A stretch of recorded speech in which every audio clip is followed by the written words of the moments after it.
Sometimes the most unexpected encounters happen when the heart is at its most fragile. On a quiet plane ride, a struggling single father tries to comfort his little girl, but what unfolds next will change the course of their lives in ways he never could have imagined. It's a story of hope, quiet resilience, and the simple moments that can turn into something extraordinary. If you believe in the power of small kindnesses and second chances, you're in the right place. Don't forget to subscribe to the channel and stay with us until the end, because sometimes the best parts of the story are the ones you never see coming. Now let's begin. The plane hummed softly beneath them, a steady vibration like the pulse of some giant sleeping creature. Outside the small oval window, the evening sky had melted into hues of deep indigo, streaked with the last golden brushstrokes of the sun's farewell. Rows of tired passengers leaned back against their seats, lost in books, movies, or dreams. Ethan Miller shifted uncomfortably, trying for the third time to settle his daughter more securely against his chest. Sophie, 5 years old and small for her age, was fighting sleep with the stubborn determination only children seem to possess. Her blonde curls, mussed from a long day of travel, brushed against the rough fabric of his worn denim jacket. "Daddy," she whimpered, her voice raw with exhaustion. "I want Mommy." Ethan's heart clenched so hard it almost stole his breath. He tightened his arms around her, gently rocking her back and forth. "I know, sweetheart," he murmured into her hair, his voice catching. "I know you do." But knowing wasn't the same as fixing it, and there were some wounds no amount of love could completely heal. Across the aisle, a few curious glances flickered their way. Some sympathetic, some simply annoyed at the disturbance. Ethan ignored them. Let them judge. They hadn't held Sophie at 3 in the morning when she woke up crying, or explained for the 100th time why Mommy couldn't come back. He pressed a kiss to the crown of her head, feeling her small body trembling against him. "We're almost there, Peanut," he whispered. "Just a little longer, okay? You're doing so good." The words came out steady, warm, but inside Ethan was unraveling, tired, stretched thin, trying to be father and mother, protector and provider, without ever showing the cracks spidering beneath the surface. The seat beside them was empty, a small mercy. Ethan shifted Sophie into it carefully, easing the strain on his aching arms.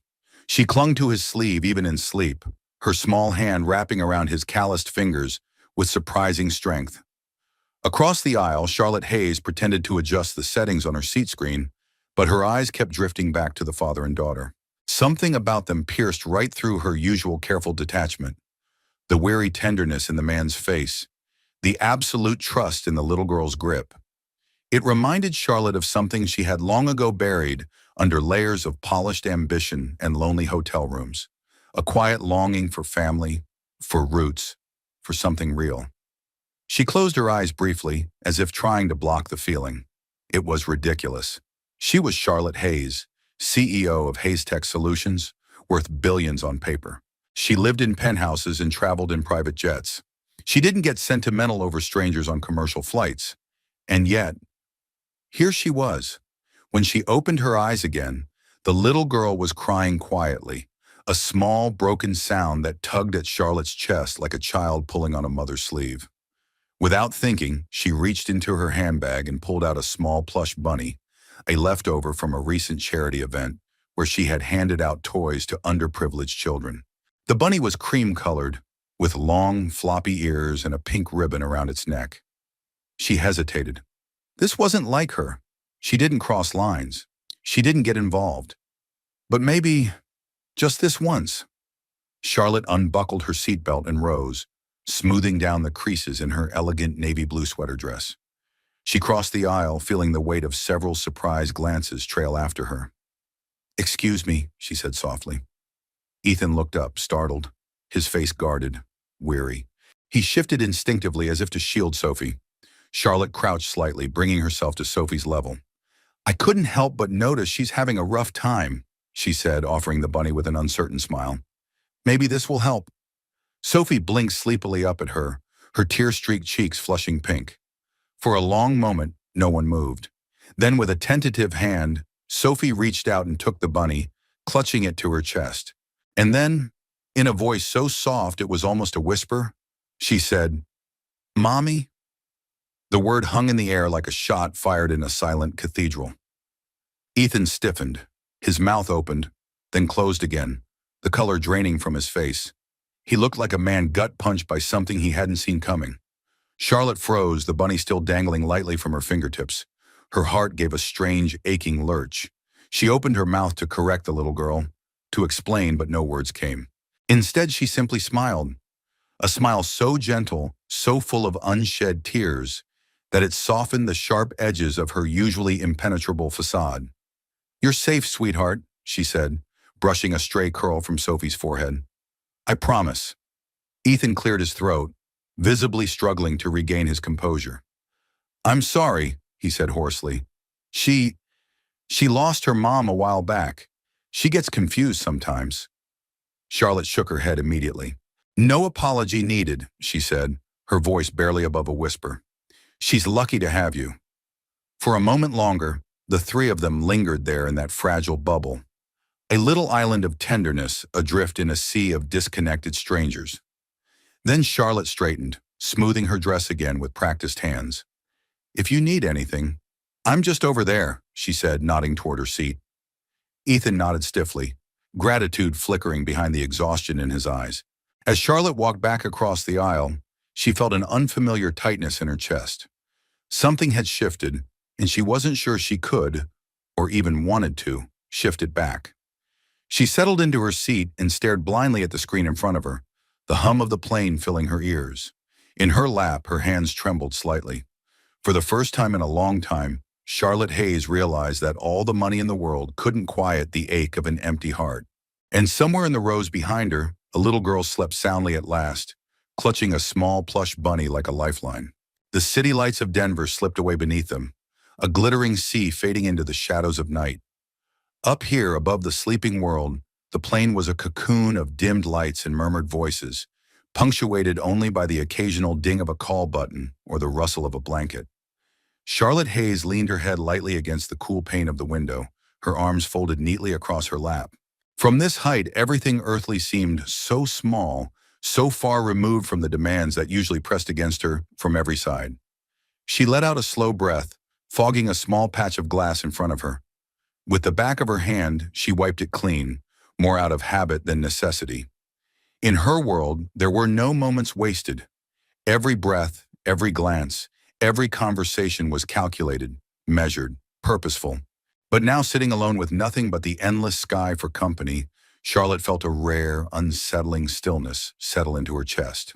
And she didn't like it.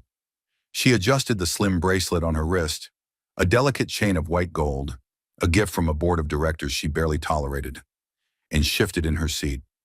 She had work emails to answer, deals to finalize. Her assistant had uploaded briefing documents to her tablet before takeoff. There was always something to do, some metric to chase, yet her fingers hovered idly over the tablet screen, unmoving. Across the aisle, the father and daughter who had caught her attention earlier were now quiet. The little girl, Sophie, she remembered the father murmuring the name, had finally drifted into a fitful sleep, her small hand tangled tightly in the man's shirt. Charlotte watched them out of the corner of her eye, feeling a strange ache she couldn't quite explain. She saw the way the man's hand rested lightly on the child's back, never fully relaxed, as if always ready to shield her from some unseen threat. His body curved protectively around Sophie even in sleep, his face still etched with lines of worry and bone-deep exhaustion. It was not the exhaustion of too many meetings or jet lag. No, this was something different. This was the kind of tiredness that came from carrying another person's entire world on your back. Charlotte's gaze softened despite herself. He was not particularly striking. In another setting, in a different life, she might have passed him without a second thought. His clothes were simple, practical. His boots were scuffed from hard work, not bought distressed from some designer boutique. His hair was tousled in a way that spoke more of long days and short nights than of any deliberate style. But there was something about him, something steady, something deeply, quietly good. She could feel it like a current in the air between them. Charlotte closed her eyes, willing herself to focus on the sterile numbers and projections that usually grounded her. You don't know them. It's none of your business. And yet, the image of the little girl, clutching the bunny and whispering, Mommy, with such desperate hope, replayed in her mind like an old, scratched film reel. Charlotte swallowed hard. No amount of money, no glittering charity galas or media accolades could buy what that little girl needed most: a mother's arms, a mother's heart. And there in that moment, Charlotte faced a hollow truth she had been skillfully ignoring for years. Her life, for all its grandeur, was empty in the places that mattered most. Outside the window, the stars blinked coldly, indifferent. She had spent so long chasing everything: success, respect, independence, that somewhere along the way, she had missed the quiet life she had once dreamed of. A small house with a white fence, children's laughter echoing down a hallway, arms that waited for her at the end of a long day. She had traded all that away for boardrooms and billion-dollar deals. Charlotte opened her eyes again and shifted her gaze downward. The man, Ethan, she thought his name was, stirred slightly, brushing a protective hand over Sophie's forehead before settling back into uneasy sleep. Her chest tightened. There was something profoundly beautiful about them, in their worn-out clothes and their heartbreak. They weren't polished or perfect, but they were real. And maybe that was what she envied most: realness, raw, unvarnished love. Charlotte pressed her hand lightly to the window, feeling the faint vibration of the plane beneath her palm. How long had it been since she had touched someone simply for comfort? Since someone had reached for her without an agenda or expectation? Years, maybe decades. Her life was measured in quarterly earnings reports, in acquisitions and mergers, not in small hands reaching up in trust or whispered goodnights in the dark. She hadn't meant to get so lost. A low murmur drew her attention back to the aisle. The flight attendant was moving quietly between rows, offering water to passengers still awake. Charlotte shook her head politely when the woman paused beside her, offering a gentle smile she didn't quite feel. No, she didn't need water. She needed something else, something she wasn't sure she could name. Across the aisle, Sophie shifted, her small fingers releasing Ethan's shirt momentarily before curling back in reflexive search for safety. Before Charlotte could even think, she had unbuckled her seatbelt again and reached into her handbag for a light blanket she always carried. She rose, careful and quiet, and approached them. Gently, she draped the blanket over both of them, tucking it around Sophie's tiny frame without waking her. Ethan stirred but didn't wake. His hand found Sophie's instinctively, even in sleep. Charlotte stood there for a moment longer than necessary, her hand brushing the worn fabric of Ethan's jacket. She could feel the slow, steady rise and fall of his breath. It was strange. She had signed deals that changed industries, shaken hands with presidents and kings. And yet here, tucking a blanket around a sleeping child, she felt more human than she had in years. She returned to her seat, her heart strangely full and aching all at once. Outside the window, the stars continued their cold, brilliant dance. But inside the plane, something warm had begun to thaw inside Charlotte Hayes. A spark of longing, a fragile flicker of hope that maybe, just maybe, her story wasn't finished yet. Maybe there was still a different kind of success waiting for her, if only she was brave enough to reach for it. The plane cruised steadily through the night sky, the quiet hum settling over the cabin like a soft, constant lullaby. Most passengers had surrendered to sleep or distraction, their faces slackened in the muted blue glow of overhead lights. Ethan Miller sat rigidly in his seat, a subtle tension still coiled in his shoulders despite the blanket now draped over him and Sophie. He hadn't missed it, the gentle hands that had tucked it around them, the kindness he wasn't sure he deserved. Across the aisle, he caught a glimpse of the woman who had offered it, Charlotte Hayes. She sat perfectly still, her posture elegant yet somehow weary, her gaze fixed out the window, lost somewhere in the blackness beyond. Ethan swallowed, a complicated swirl of gratitude and discomfort twisting in his chest. He wasn't used to kindness from strangers. Kindness, in his world, usually came with a price, or pity, and neither sat well with him. Still, he couldn't deny the warmth spreading through his body, not from the blanket, but from something deeper, something quieter. An acknowledgement, perhaps, that even in the vast indifference of the world, a small hand could still reach out.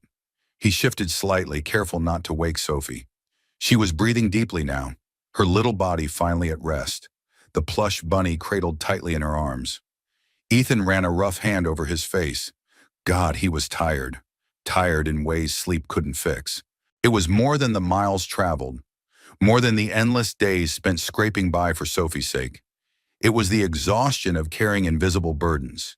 Grief, guilt, fear, all while trying to smile brightly enough that Sophie wouldn't see the cracks. A small sob hiccuped from Sophie's lips, and without thinking, Ethan leaned down, pressing his forehead gently against hers. "I've got you, Peanut," he whispered, barely more than breath. "I'm right here." The words steadied him as much as they did her. When he glanced up again, he found Charlotte watching. Their eyes met across the aisle, just for a moment, and Ethan saw something in her expression that surprised him. Not judgment, not curiosity, recognition. As if she too understood what it was to carry a loneliness that no one else could see. Charlotte smiled, soft and tentative, then looked away, fiddling with the simple silver ring she wore on her right hand. A nervous habit, he realized. Maybe she wasn't as untouchable as she seemed. Maybe none of them were. The cabin lights dimmed further, signaling the approach of midnight. A flight attendant glided by, pausing to check if Charlotte needed anything. She shook her head politely, then, after a brief hesitation, reached into the seat pocket in front of her and pulled out a small notebook and a pen. Ethan watched, curious despite himself. Charlotte opened the notebook to a fresh page and began to write. Her movements were slow, deliberate. Every so often she would pause, tapping the pen lightly against her lip. Lost in thought. What was she writing, he wondered? Business plans? A to-do list for tomorrow's empire building? He almost laughed at himself, as if someone like her had any room in her life for moments as messy and tangled as his. Still, when she finished, she tore the page carefully from the notebook, folded it twice, and tucked it into a slim envelope. For a moment, she simply stared at it, her fingers trailing the edges. Then, gathering a breath like someone about to leap into cold water, she stood and crossed the aisle once more. Ethan straightened automatically, protective instincts flaring. Sophie stirred against him but didn't wake. Charlotte crouched again at their side, her voice low, almost hesitant. "I hope you don't mind," she said, offering him the envelope. "It's nothing, just a little something that might help." Ethan hesitated, every muscle in his body tight with uncertainty. Pride warred with practicality, with gratitude, with suspicion born of too many hard years. But something in Charlotte's face, the softness, the genuine care, cut through all of it. He accepted the envelope with a quiet nod. "Thank you," he said, his voice rougher than he intended. Charlotte smiled again, a little more surely this time. "You're doing a great job," she said almost fiercely.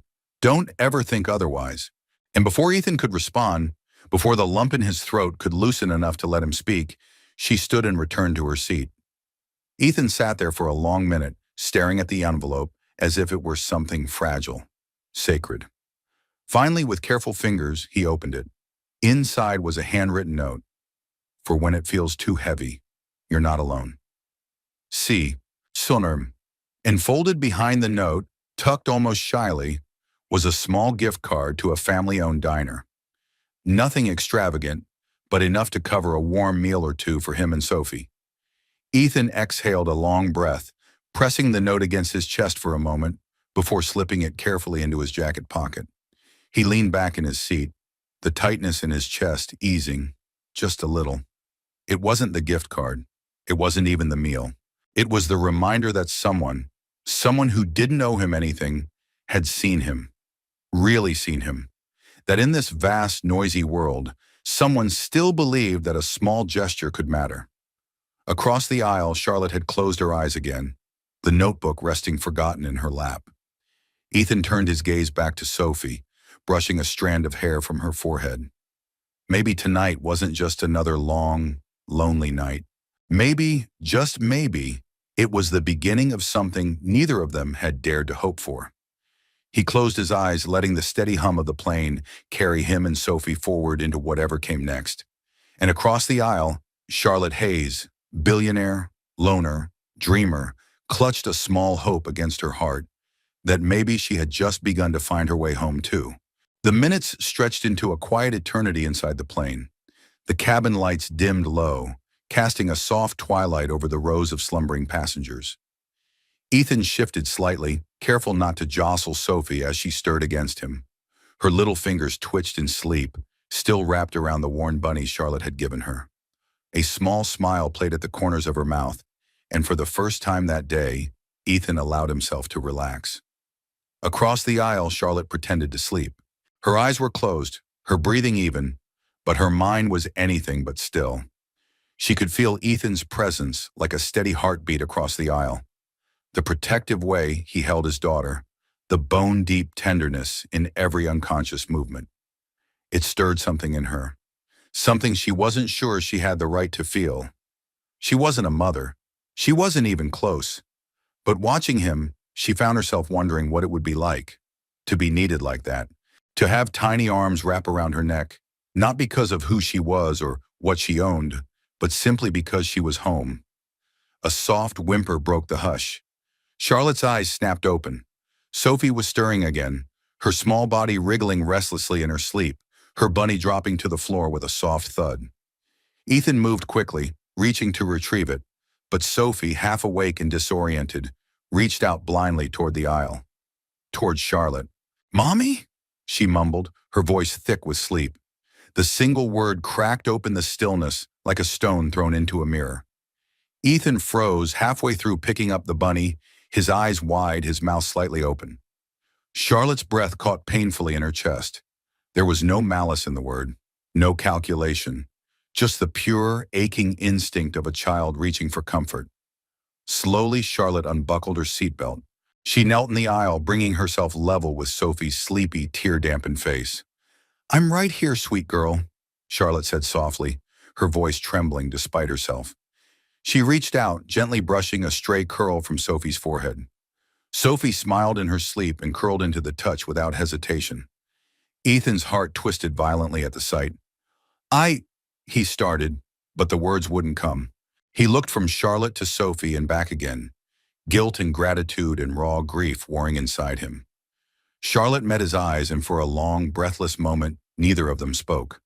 They didn't need to, because in that suspended sliver of time, something passed between them.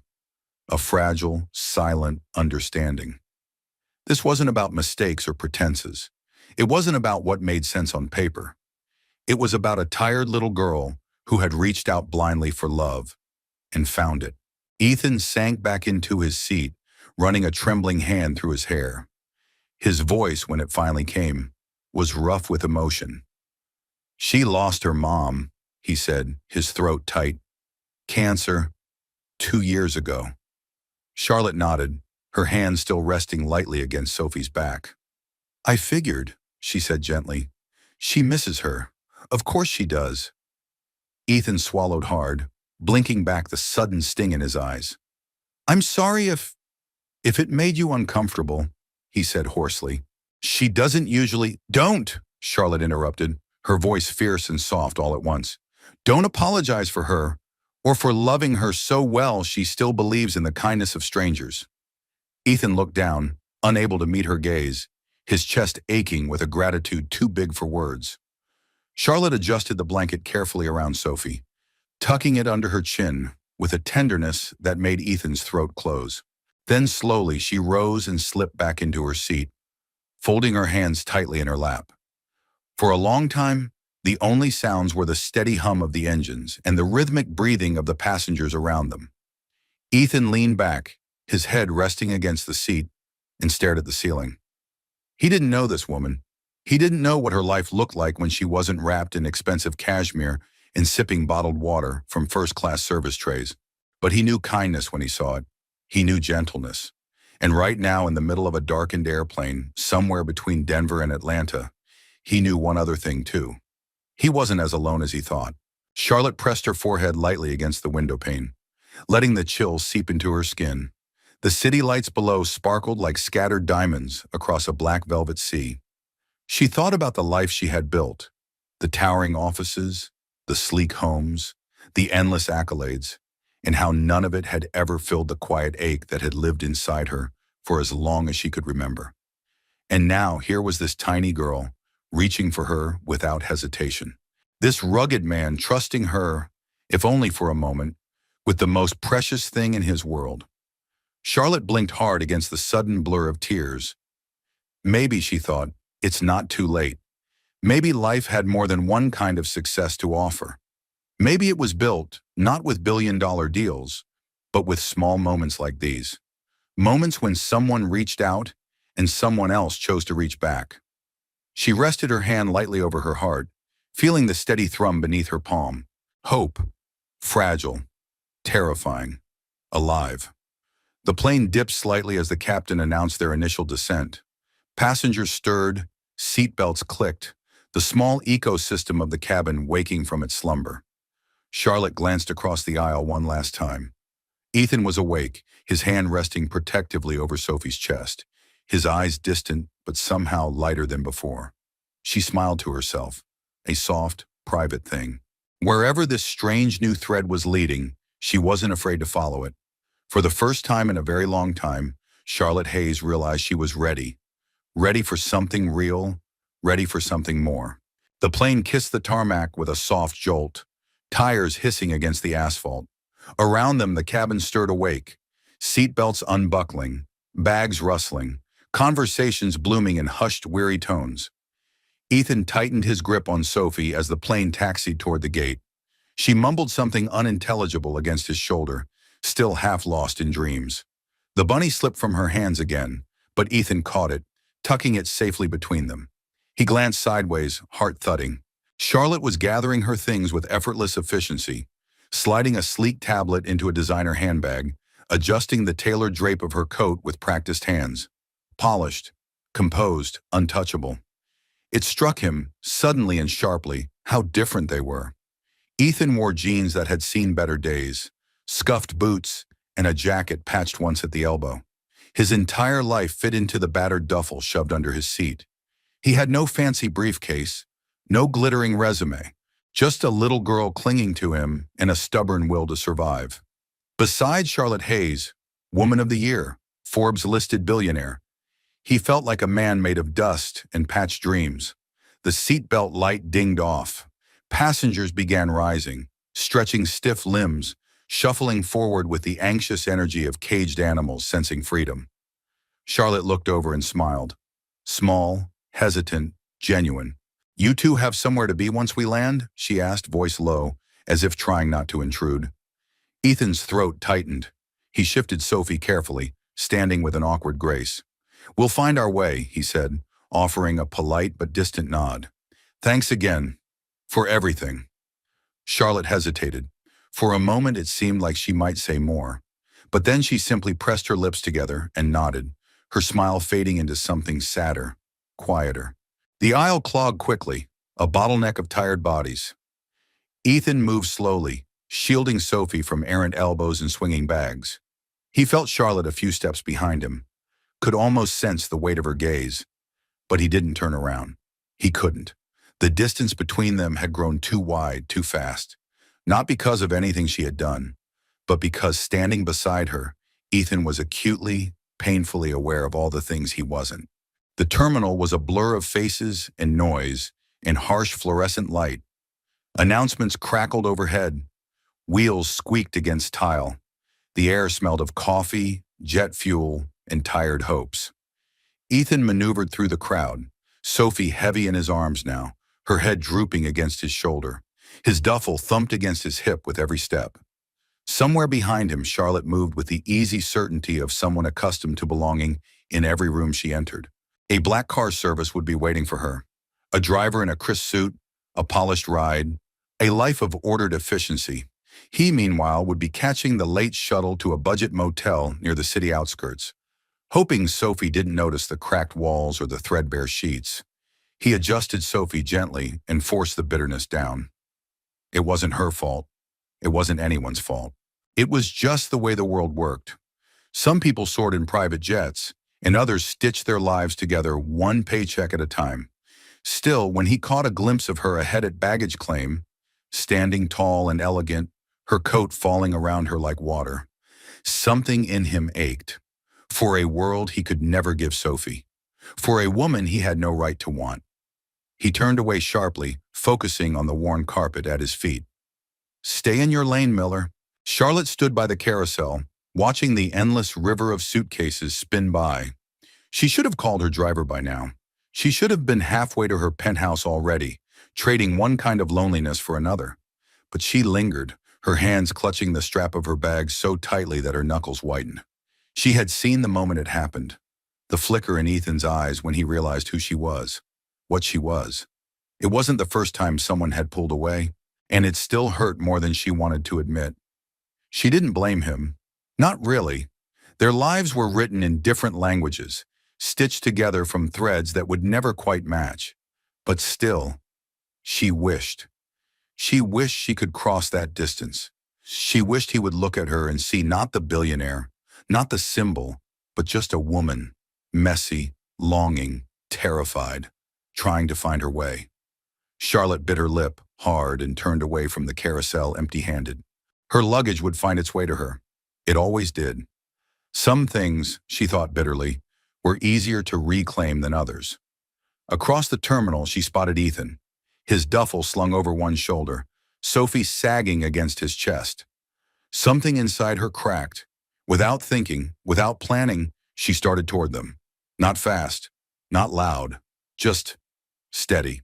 Ethan heard the click of heels behind him before he saw her. He turned, heart hammering, and found Charlotte there, just a few steps away, hands empty, face open. "Hey," she said, slightly breathless.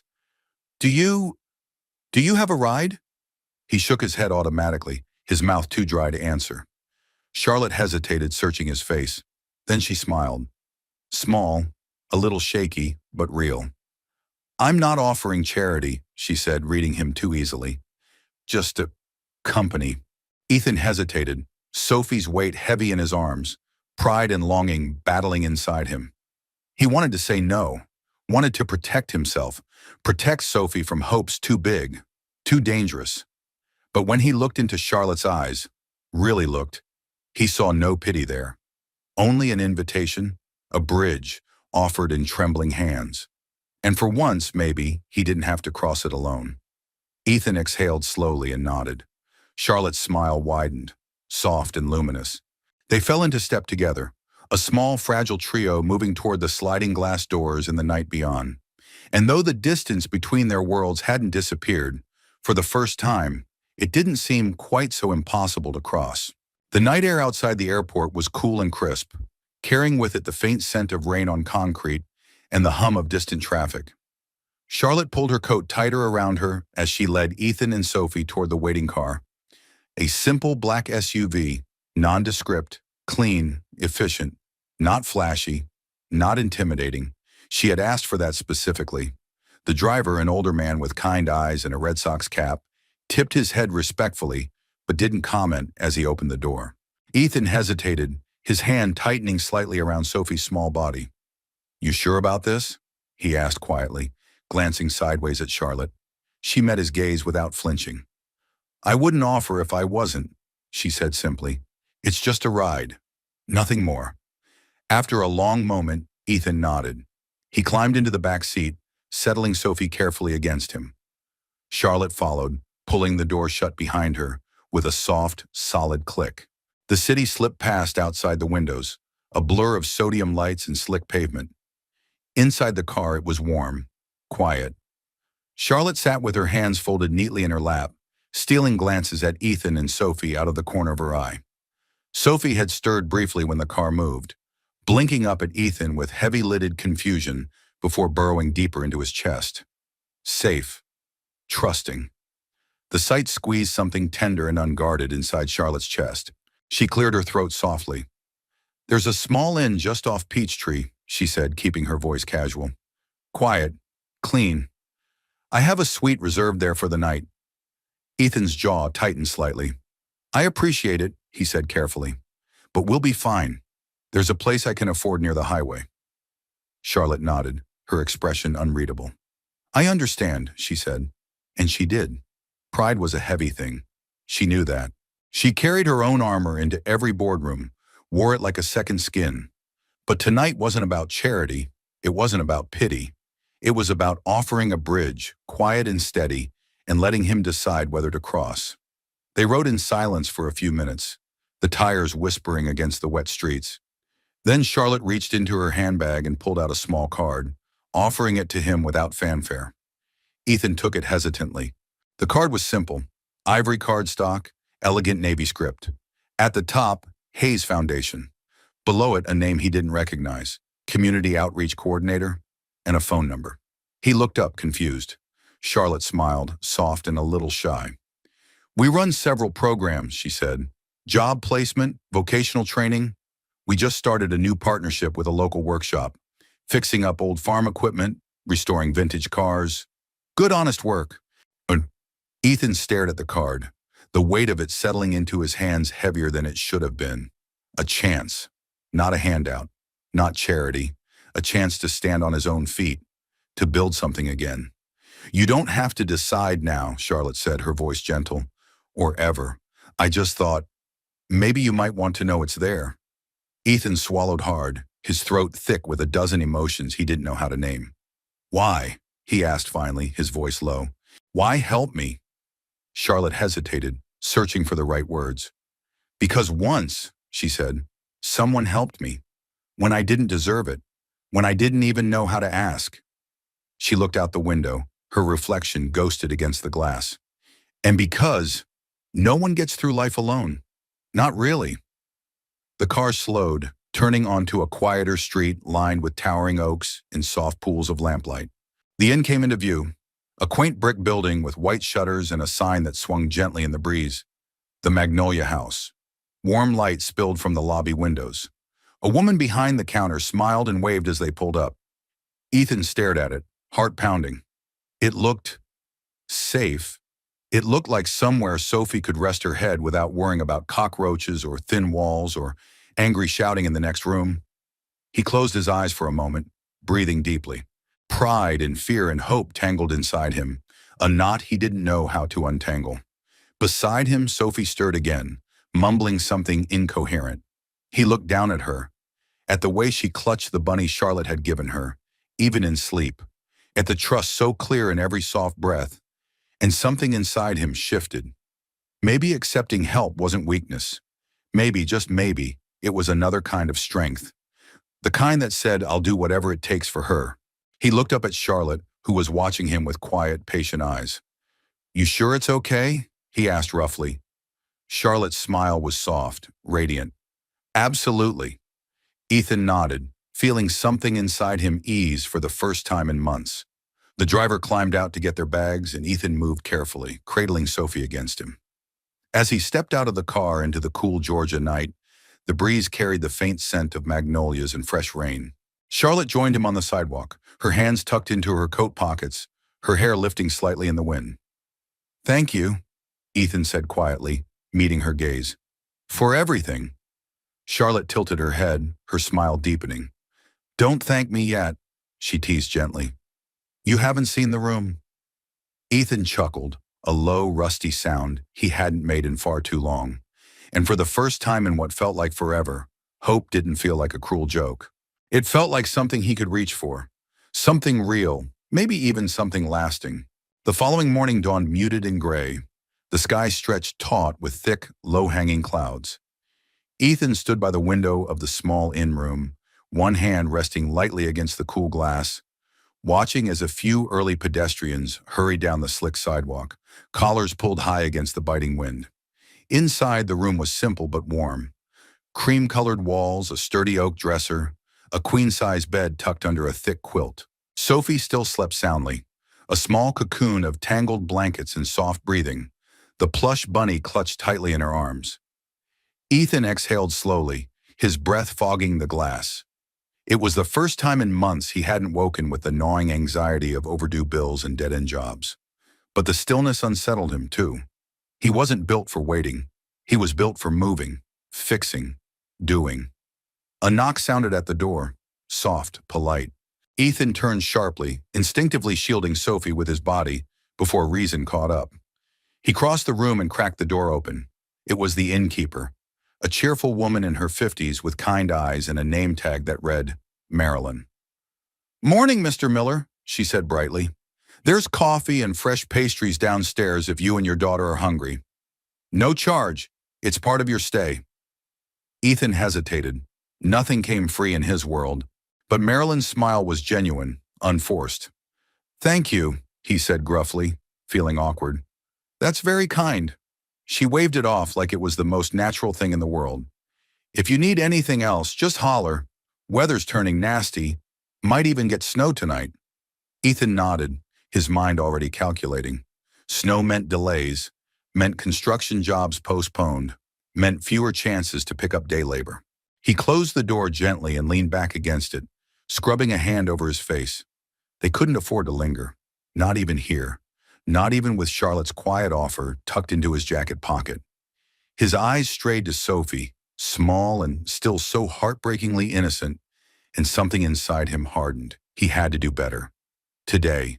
By noon, the wind had picked up, rattling the window panes and carrying little bursts of dry leaves down the deserted sidewalks.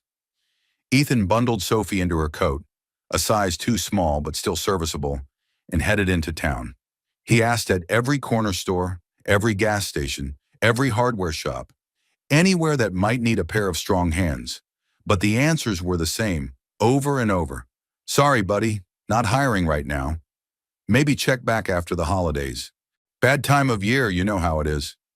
Ethan forced a polite smile each time, tugging Sophie's small, mittened hand more tightly into his own. He did know how it was. Too well. By late afternoon, the first tentative flakes of snow were swirling through the air, kissing the ground and vanishing. Sophie's cheeks were pink with cold, her steps dragging. Ethan scooped her into his arms without a word and turned toward the inn, his chest tight with frustration and a heavy, familiar fear. How long could he keep holding everything together? How many more days could he keep promising her it would be okay? His mind flashed to the card Charlotte had given him, tucked safely into the inside pocket of his jacket. An offer he hadn't yet dared to use. Not because he didn't trust her, but because he didn't trust himself. Accepting help meant admitting he couldn't do it alone. And that felt dangerously close to failure. The lobby of the Magnolia House was warm and fragrant with cinnamon and coffee when they stepped inside. Marilyn looked up from behind the counter and smiled. You two look frozen, she said. Come get some cocoa. Just made a fresh pot. Ethan hesitated only a second before nodding. Sophie's face lit up, and the sight alone made the decision worth it. They settled into a cozy armchair by the fire, Sophie cradling a steaming mug in both hands, her boots dripping little puddles onto the mat below. Ethan sipped his coffee slowly, feeling the heat spread through his frozen fingers, loosening muscles knotted tight all morning. Marilyn bustled over with a small plate of cookies and placed it on the low table between them. Eat, she said firmly. Looks like you could both use it. Ethan chuckled under his breath, a rare spark of warmth. Sophie immediately grabbed a cookie, nibbling delicately around the edges like a mouse. For a moment, the world outside faded away. The cold, the job rejections, the invisible weight pressing down on him. It was just a little girl, a warm fire, and kindness that asked for nothing in return. His hand strayed unconsciously to his jacket pocket. The card, the offer, the chance. He stared into the fire, the orange flames licking the logs in slow, hypnotic patterns. What was he waiting for? Pride had carried him this far, but pride alone wouldn't feed Sophie, wouldn't build a home where she could be safe and happy. Maybe it was time to stop surviving. Maybe it was time to start living again. He took a slow, steady breath, feeling the decision settle into his bones. Tomorrow. Tomorrow he would call. Not because he was giving up, but because for the first time in a long time, he could see something beyond the struggle. He could see a future. And maybe, just maybe, Charlotte Hayes was part of it. Outside the inn, the snow began to fall in earnest, blanketing the sidewalks and rooftops in a soft, shimmering white. Inside by the fire, a little girl laughed around a mouthful of cookie, and a man allowed himself to hope again. Just a little. Just enough. The morning sun broke through thin veils of lingering mist, spilling golden light across the sleepy town. The storm had passed in the night, leaving behind a fresh blanket of snow that sparkled like crushed diamonds across rooftops and sidewalks. Ethan stood outside the workshop, heart pounding. The building itself was unremarkable. A converted old garage tucked behind a row of brick storefronts. A simple wooden sign hung above the door. Worn but proud. Heritage Restorations. Honoring the past, building the future. It was the place Charlotte had spoken of. The card from the Hayes Foundation was still tucked into his pocket, now creased and softened from handling. Ethan shifted Sophie higher against his hip, her small arms wrapped trustingly around his neck, and took a breath so deep it scraped the inside of his ribs. He could turn around now. Nobody would blame him. But then Sophie stirred, resting her head against his shoulder, and Ethan knew. This wasn't about fear anymore. It was about her. It was about finally stepping into a future that didn't just survive day by day. A future that built something lasting. He tightened his grip on her and pushed open the door. The inside of the workshop was a warm, living place, the air thick with the rich scent of wood shavings, machine oil, and something faintly sweet, like cinnamon from a forgotten mug of coffee. Sunlight slanted through the tall windows, catching motes of dust that danced lazily in the beams. Tools hung neatly on pegboards along the walls. Half-rebuilt engines and gleaming car parts were scattered across wide workbenches, alongside old tractors and motorcycles waiting for their second life. At the far end of the room, a man in coveralls, broad-shouldered, silver hair tied back at the nape of his neck, looked up from where he was welding a fender. He flipped up his visor and grinned. "You must be Ethan Miller," he called, his voice a warm rumble that filled the space. Ethan shifted awkwardly. "Yeah," he said. "That's me." The man wiped his hands on a rag and crossed the floor with an easy gait. "Name's Joe Patterson," he said, holding out a hand. "Welcome to Heritage. Charlotte said you might stop by." Ethan shook his hand, the grip firm and honest. There was no pity in Joe's eyes, no judgment, just a quiet, steady acceptance. "You got experience with engines?" Joe asked, nodding toward a half-dismantled truck nearby.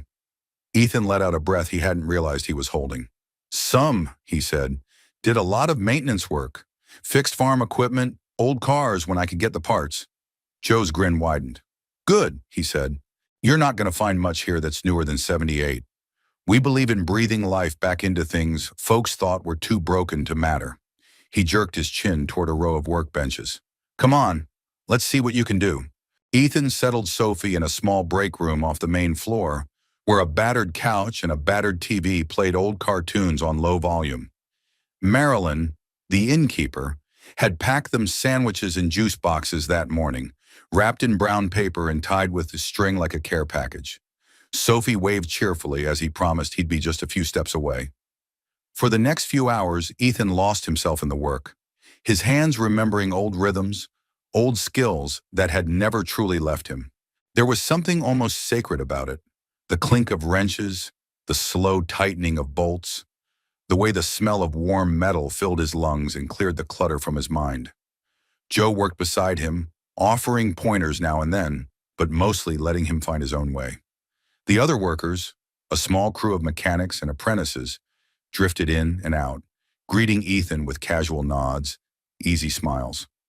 Nobody asked about his past. Nobody cared about the holes worn into his boots or the threadbare jacket he wore. They only cared if he could work hard, if he could be trusted. And that Ethan could do. By noon, his shoulders ached pleasantly, and a smudge of grease streaked across his forearm. Joe clapped him on the back with a meaty hand. "Not bad, Miller," he said with a chuckle. "Not bad at all. How'd you like to stick around for a while?" Ethan blinked, the words slow to sink in. "You serious?" Joe grinned. "Dead serious. We could use a man who knows how to bring these old beasts back to life." Ethan glanced toward the break room where Sophie sat, swinging her legs and singing quietly to herself. He thought about the months, years of scraping by, of saying no to everything because it was safer than hoping. And then he thought about this place, warm, steady, built from second chances. He looked back at Joe and nodded, the decision grounding itself deep inside him.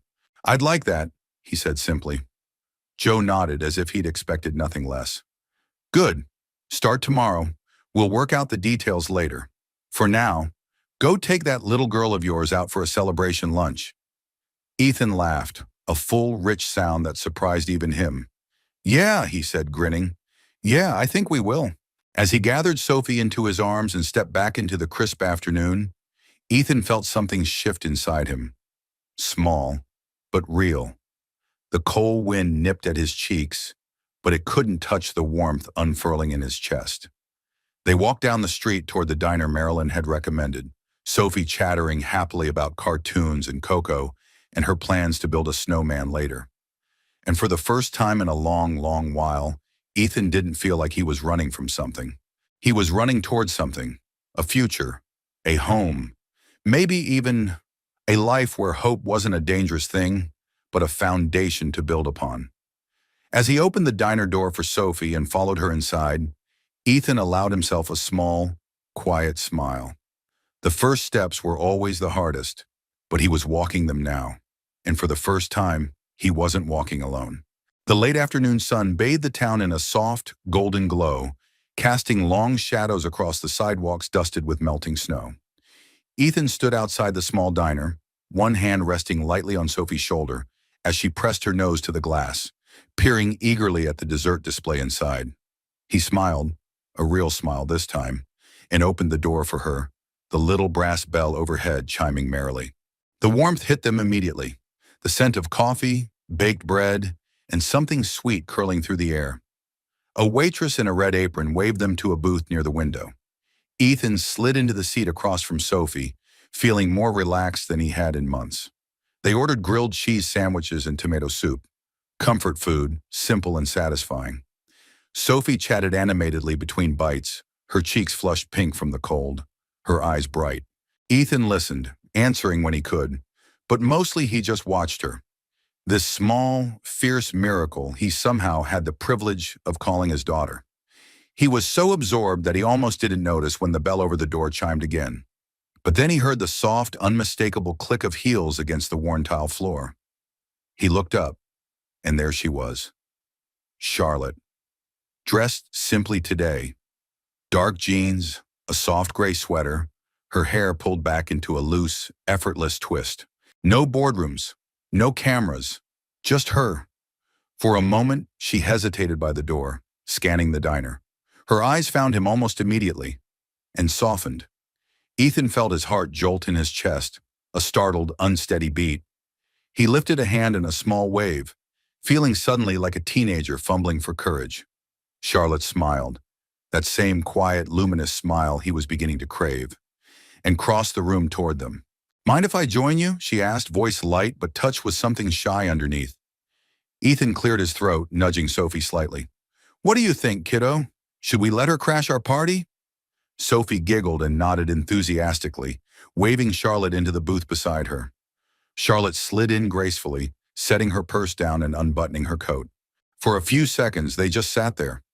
Three people who, by all logic, should have been strangers passing through each other's lives, but somehow, impossibly, weren't. They talked over refills of coffee and plates of pie. About little things. The weather, the town's tiny Christmas parade coming up, how Sophie wanted a puppy for Christmas even though their motel had a strict no pets policy. Charlotte listened with a kind of focused attentiveness that made Ethan's chest ache. Not polite interest, real attention, as if everything he said mattered. He found himself telling her things he hadn't meant to, about growing up fixing tractors on his grandfather's farm, about the night he held Sophie for the first time and knew he would spend the rest of his life trying to be worthy of her. Charlotte listened without interrupting, her chin propped lightly on one hand, her eyes never leaving his face. When she spoke, it wasn't to offer advice or platitudes. It was to share. About her own childhood, more lonely than lavish, filled with silent dinners and empty houses while her parents built their empire. About the first business she started, a disaster she barely survived. And the night she realized success meant nothing if there was no one to come home to. Ethan watched her, something tender unfolding slowly inside him.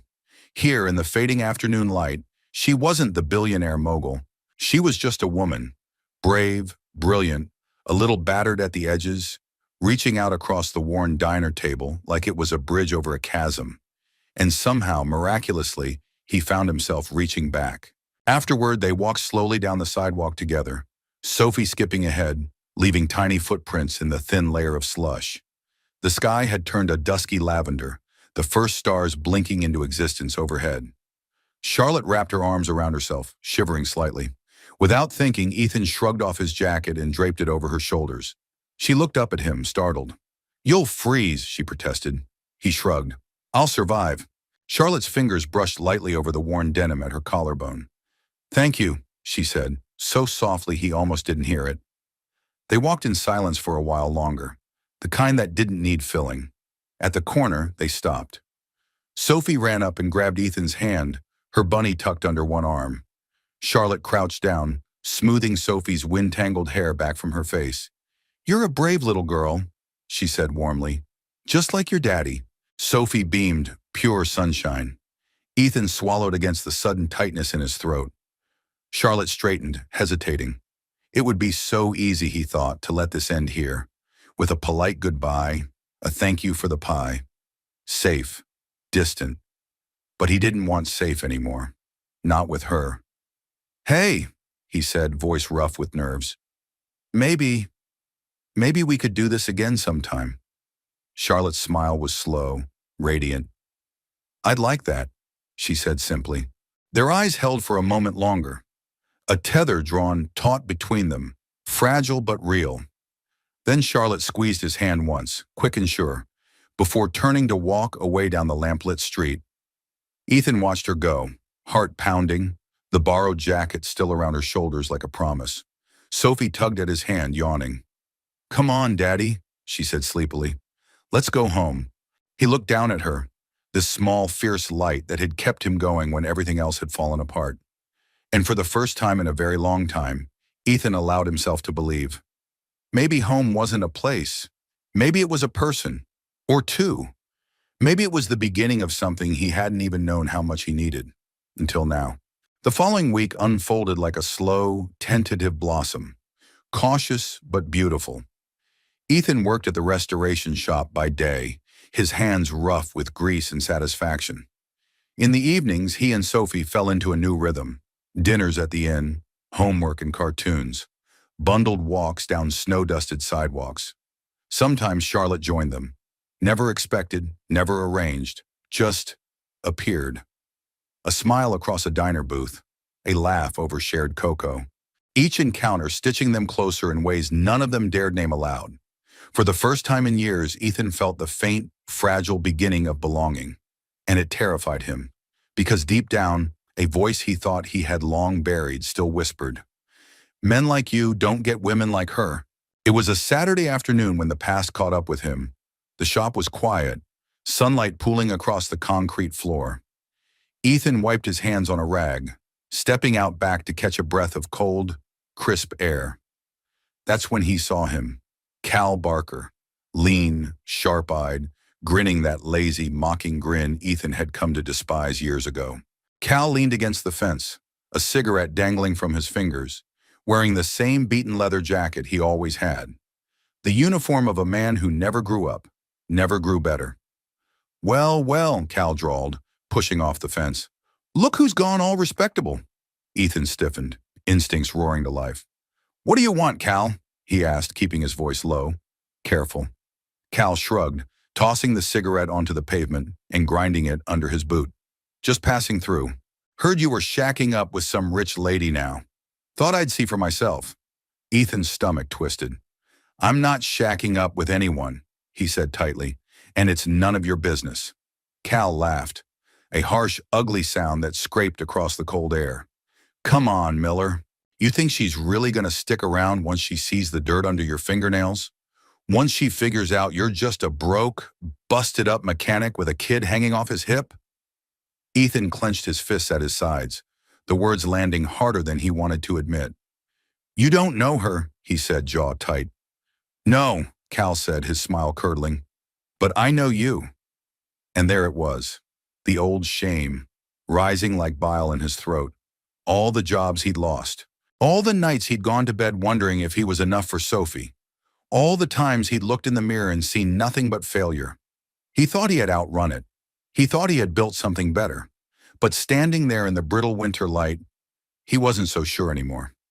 "You don't belong in her world, Ethan," Cal said, voice almost pitying now. "You never will." With a final smirk, He turned and sauntered off, disappearing into the maze of alleyways beyond the lot. Ethan stood frozen for a long moment, the cold gnawing at him, the rag dangling forgotten from his hand. Somewhere deep inside, a small, cruel voice whispered, "Maybe he's right." That evening, Ethan didn't show up at the diner. Charlotte waited at their usual booth, watching the door with quiet, growing worry as the minutes stretched into hours. She finally left, the chill of the night seeping into her coat no matter how tightly she wrapped it around herself. The next day, Ethan didn't come to work. Joe shrugged it off. Probably needed a day. We've all been there. But Charlotte's heart tightened anyway. She tried calling. No answer. Tried texting. No reply. By Monday morning, when Ethan still hadn't appeared, Charlotte drove to the Magnolia house, the tires of her car crunching over the thin sheet of ice frosting the parking lot. She found Marilyn at the front desk, arranging a small display of holiday postcards. Marilyn looked up, her warm smile faltering slightly when she saw Charlotte's face. "You looking for Ethan?" she asked gently. Charlotte nodded, throat thick. Marilyn sighed, setting down the postcards. "They checked out early this morning. Said they had someplace else to be." Charlotte's stomach dropped. "Did he leave a message?" Marilyn hesitated, then reached under the counter and pulled out a small envelope. "He asked me to give you this, if you came by." Charlotte took it with trembling fingers, the paper light but unbearably heavy in her hand. She stepped outside, the cold wind slapping color into her cheeks, and opened it. The note inside was short, painfully so. "Charlotte, thank you for everything, but you deserve someone who can stand beside you without dragging you down. Take care of yourself. Ethan." The words blurred as tears filled her eyes. Around her, the town bustled on, oblivious, uncaring. She folded the note carefully, pressing it to her chest for a long, aching moment. Then, with slow, steady steps, Charlotte walked back to her car. The world felt heavier now, colder. But somewhere deep inside, a small ember of stubborn hope refused to die, because Charlotte Hayes had built her life by not giving up. And she wasn't about to start now. Not on Ethan. Not on the fragile, precious thing they had only just begun to build. Not when she knew, with bone-deep certainty, that the best things in life were always the ones you had to fight for. The late afternoon was slipping into twilight, the winter sun casting long, cold shadows across the town. Charlotte tightened her scarf against the biting wind, her steps brisk but uncertain, as she moved through the narrow back streets where Ethan had once said he stayed when times were hard. She had no plan, no address, just a stubborn, aching belief that she would find him. Because you didn't let people walk away when they mattered. You went after them. She turned a corner and spotted a battered old pickup parked beside a crumbling motel, the kind with peeling paint, flickering neon signs, and curtains that didn't quite close. And standing beside it, struggling to load a duffel bag while balancing Sophie against his hip, was Ethan. For a moment, Charlotte just stood there, her breath misting in the cold air. He looked so tired. Not just physically, though there were new lines etched around his eyes, but soul tired, like a man carrying a weight far too heavy for one person to bear. Sophie noticed her first. Her small face lit up, and she wriggled, waving a mittened hand. "Miss Charlotte!" Ethan turned, and when his eyes met hers, something raw and pain flickered there. He shifted Sophie protectively on his hip and set the duffel down slowly. Charlotte crossed the icy parking lot toward them, every step measured, every heartbeat loud in her ears. When she stopped a few feet away, she spoke first, voice steady despite the storm inside her. "You didn't even say goodbye." Ethan's jaw tightened. "It was easier that way." "For who?" Charlotte asked gently. Ethan looked down at Sophie, smoothing her hat with careful hands. "For her," he said hoarsely. "For you." Charlotte shook her head, tears burning the backs of her eyes. "You don't get to decide that for me." Ethan closed his eyes for a moment, gathering himself. When he spoke again, his voice was rough, low. "You deserve better, Charlotte. Someone who doesn't come with all this baggage. Someone who fits into your world." Charlotte stepped closer, her boots crunching softly over the frozen ground. "My world," she echoed. "Ethan, do you even know what my world is?" He opened his mouth, but no words came. She smiled. Not bitter, not sad, just true. My world is a penthouse I come home to alone. Empty rooms, empty victories. That's not a world, Ethan. That's a cage. She reached out slowly, carefully, and placed her hand flat against his chest, over his heart. His breath hitched. I don't care where you come from, she said, her voice shaking slightly.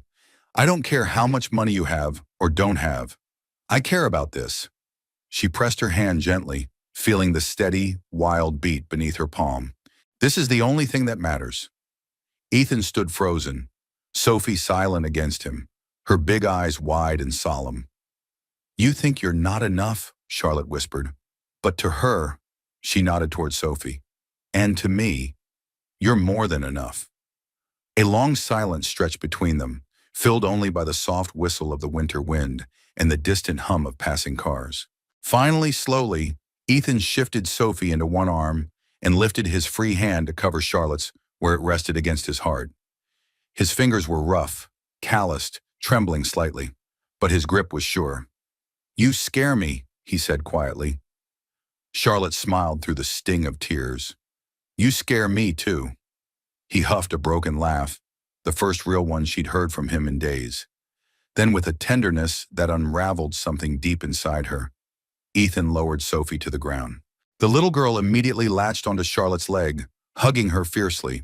Charlotte bent down, gathering Sophie into her arms, holding her close as the child's warmth seeped into her cold skin. When she straightened, Ethan was watching her. Not with fear now, but with something else. Hope, tentative, fragile, blindingly real. He stepped closer, his voice low, full of wonder and terror all at once. Are you sure about this? Charlotte met his gaze without hesitation. I've never been more sure of anything. And for the first time, Ethan let the walls around his heart crack. Not just for Sophie, not just for survival, but for himself, for the possibility of something more, something whole.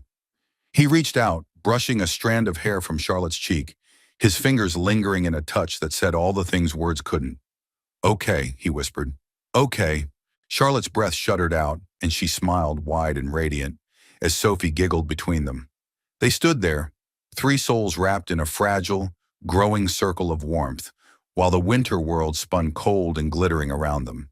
They had no map, no guarantees, but they had each other. And sometimes, that was enough to build a whole new life from. One heartbeat at a time. Spring crept slowly into the small town, brushing color into the bare branches and coaxing daffodils up from the thawing earth. Ethan stood on the front porch of the modest little house just off Main Street, a hammer dangling loosely from one hand, a half-finished flower box at his feet. The house wasn't grand, white siding a little faded, shutters slightly crooked, but it had a sturdy roof, a yard just big enough for a swing set, and windows that caught the afternoon sun in golden patches. It was theirs, or would be soon enough.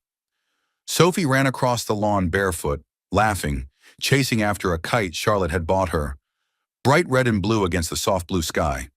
Ethan watched her, something achingly tender rising in his chest. A few months ago, he hadn't dared dream of this, of roots, of warmth, of mornings that didn't start with fear. And now, here he was. Home. Charlotte stepped out onto the porch behind him, carrying 2 mugs of coffee. She handed him one, her fingers brushing his with casual, electric familiarity. He smiled, reaching out to tuck a stray lock of hair behind her ear. You know, he said, you're terrible at flying kites. Charlotte laughed, a warm, musical sound that wrapped around him like sunlight. I don't think Sophie minds, she said, nodding toward the yard where Sophie was now spinning in dizzy circles, the kite forgotten. No, Ethan agreed, voice soft. She doesn't mind at all. They stood side by side, sipping coffee, watching the child who had, in her own fierce way, stitched their fractured lives together. After a moment, Charlotte set her mug down on the railing. I have something for you, she said, slipping her hand into the pocket of her jeans. Ethan raised an eyebrow, curious. She pulled out a small, slightly battered key, the brass worn smooth from years of use. Ethan frowned, confused. Charlotte placed it gently into his palm. It's the key to the shop, she said quietly. Joe's retiring next month. He wants you to take over. Ethan stared at her, heart pounding. Me? He croaked. Charlotte smiled, eyes shining. You, she said. You've already built it back stronger than it ever was. You've given those old machines, and a lot of old dreams, a second life. Ethan looked down at the key, the weight of it anchoring him, grounding him in a way he hadn't realized he needed. He closed his fingers around it carefully, like something precious. I don't know what to say, he murmured. Say yes, Charlotte whispered. He looked up, meeting her gaze.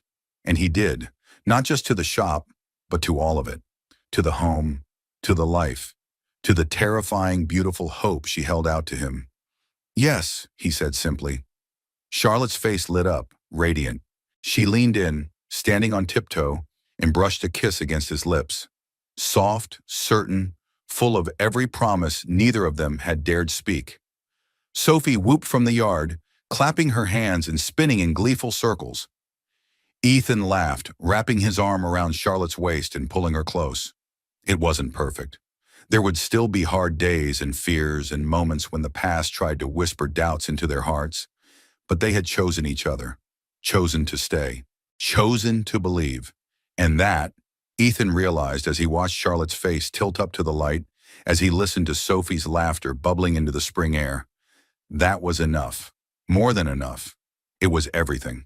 Later that evening, as the sun dipped low behind the hills and painted the sky in streaks of orange and violet, they sat on the porch steps. Ethan, Charlotte, and Sophie.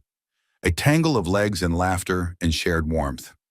The wind stirred the chimes hanging by the door, a soft, lilting song. Sophie curled up between them, her bunny clutched loosely in one hand, her head nodding against Ethan's shoulder. Charlotte reached across and took Ethan's hand, twining their fingers together. No grand declarations, no need for them. Just this quiet, steady knowing. Home wasn't a building. It wasn't a town, or a job, or a bank account. Home was where the people you loved waited for you, where you were seen, truly seen, and still chosen, where your heart could finally rest, not because everything was perfect, but because it was real, because it was yours. And as the stars blinked to life overhead, and the night wrapped itself around their little family like a soft, sacred quilt, Ethan Miller knew, with a certainty that left him breathless, he was exactly where he was meant to be, where the heart belongs, always. Before you go, I'd love to know, where are you watching from? Leave a comment and share a little piece of your world with us. It's always amazing to see how stories like this can connect hearts across so many places. If this story touched your heart, make sure to subscribe to the channel so you don't miss more inspiring journeys like this one. Your support means the world and helps us continue sharing stories that matter. Thank you so much for spending your time with us today. Until next time, stay kind, stay hopeful, and remember, sometimes the smallest moments lead to the greatest changes.